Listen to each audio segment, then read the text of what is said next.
नमस्कार दोस्तों, मेरे YouTube चैनल में आपका बहुत-बहुत स्वागत है। आज के इस वीडियो में हम आपको चिड़ा-चिड़ी की कहानी सुना रहे हैं। इस कहानी में चिड़ा बहुत ही चंट चालाक है और चिड़ी बहुत ही भोली-भाली है। इसी को आधार मानकर यह कहानी है। दोस्तों, मुझे आशा है कि यह कहानी आपको बहुत पसंद आएगी। एक जंगल में एक बहुत बड़ा बरगद का पेड़ था। उस पेड़ पर एक चिड़ा और चिड़ी का जोड़ा रहता था। चिड़िया बहुत ही सीधी-सादी और बहुत ही भोली थी। साथ ही वह भगवान की भी बहुत बड़ी भक्त थी। किंतु इसके विपरीत चिड़ा बहुत ही तेज दिमाग का, चालाक और कामचोर था। चिड़िया धार्मिक प्रवृत्ति की थी और वह दौड़-दौड़ कर सारा काम भी करती थी। किंतु चिड़ा खुद तो काम करता ही नहीं था, साथ में चिड़ी को भी काम करने की मना करता था। एक दिन चिड़ा और चिड़ी खाना ढूंढने के लिए गए, किंतु उन्हें उस दिन अनाज का एक भी दाना नहीं मिला। उन दोनों को बहुत तेज भूख लग रही थी, इसलिए वे दोनों खाना ढूंढते-ढूंढते दूर एक गांव में चले गए। वहां पहुंचकर उन्होंने देखा कि एक घर की छत पर दाल और चावल रखे हुए हैं। दाल चावल देखकर चिड़ा चिड़ी से बोला कि चलो आज हम दाल चावल की खिचड़ी ही पकाएंगे। दोनों ने अपनी-अपनी चोंच में दाल और चावल भर लिए। चिड़ा ने अपनी चोंच में चावल भर लिए और चिड़िया ने अपनी चोंच में दाल भर ली और फिर वे दोनों वहां से उड़कर अपने बरगद के पेड़ पर वापस आ गए और थोड़ी देर थकान मिटाने के बाद वे उन दोनों ने खिचड़ी पकाई। खिचड़ी इतनी स्वादिष्ट बनी कि उसकी महक दूर-दूर तक फैल गई। चिड़ा बहुत चालाक तो था ही, साथ में वह पेटू भी था। इसलिए खिचड़ी बनाने के बाद वह सोचने लगा कि यदि खिचड़ी आधी-आधी बटी तो मेरा तो पेट ही नहीं भरेगा, मैं तो भूखा ही रह जाऊंगा। तब उसने चिड़ी से एक चाल चली और वह चिड़ी से बोला कि खिचड़ी अभी बहुत गर्म है, जब तक खिचड़ी ठंडी होगी तब तक चलो पानी ले आते हैं। अगर साथ में पानी लेने जाएंगे तो कोई दूसरा जानवर आकर हमारी खिचड़ी को खा जाएगा, इसलिए हम एक-एक करके पानी लेने जाएंगे। पहले मैं पानी लेकर आता हूं, उसके बाद तुम चली जाना। यह कहकर चिड़ा तालाब से पानी लेने के लिए चला गया। उसके मन में कपट था। उसने सोचा कि कहीं ऐसा ना हो कि मुझे देर हो जाए और चिड़िया सारी खिचड़ी खा ले। यही सोचकर वह तुरंत ही पानी लेकर लौट आया और वापस आकर उसने कहा कि चिड़ी, अब तुम पानी लेने के लिए चली जाओ।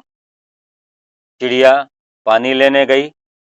उसके जाते ही चिड़ा खिचड़ी पर टूट पड़ा और थोड़ी ही देर में सारी खिचड़ी को चट कर गया और आराम से चादर ओढ़कर सो गया।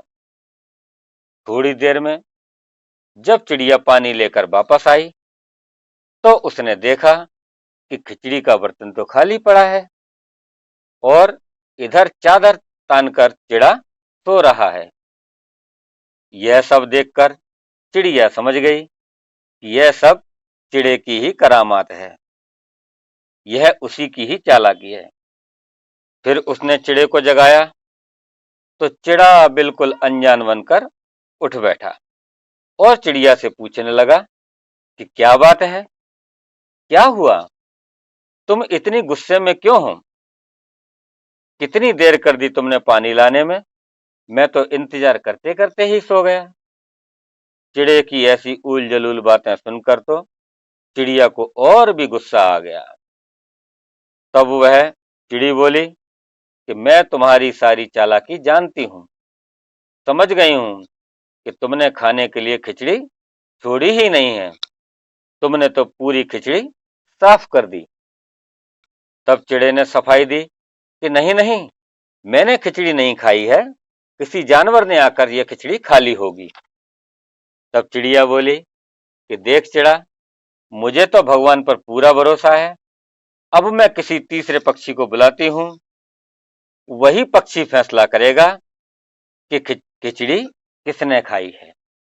इतना कहकर गुस्से में चिड़िया उड़ गई और दूसरे पेड़ पर रहने वाले कौवे के पास पहुंची और उसने उस कौवे को चिड़े की सारी बात बतलाई। और फिर चिड़ी ने कौवे से निर्णय करने की बात कही कि वह चलकर सच झूठ का फैसला करे। कौवा चिड़ी के कहने से उसके साथ आ गया। फिर कौवा बोला, ठीक है, मैं तुम्हारी परीक्षा कच्चे धागे से करूंगा। तुम्हें बारी बारी से बरगद पर लटके हुए कच्चे धागे पर झूलना होगा। तुम दोनों में से जो भी झूठा होगा उसका धागा टूट जाएगा।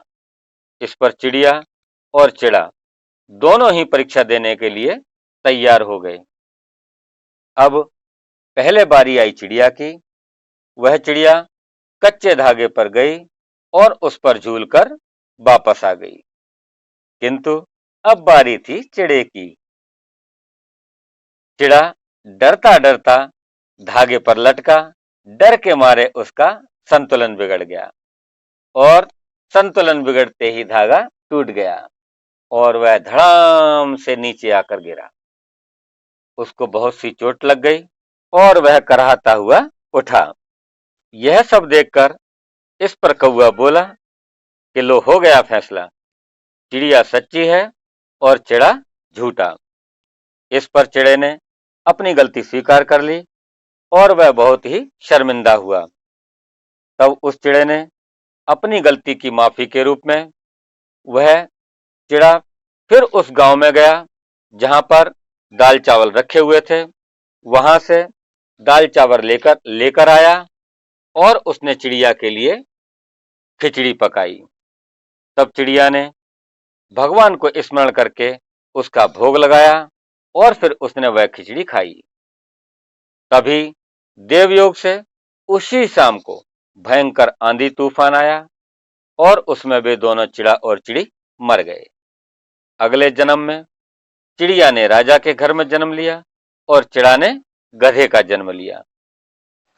तो दोस्तों, यह थी चिड़ा चिड़ी की कहानी। आपको हमारी कहानी कैसी लगी, आप हमें कमेंट बॉक्स में अवश्य लिखिएगा।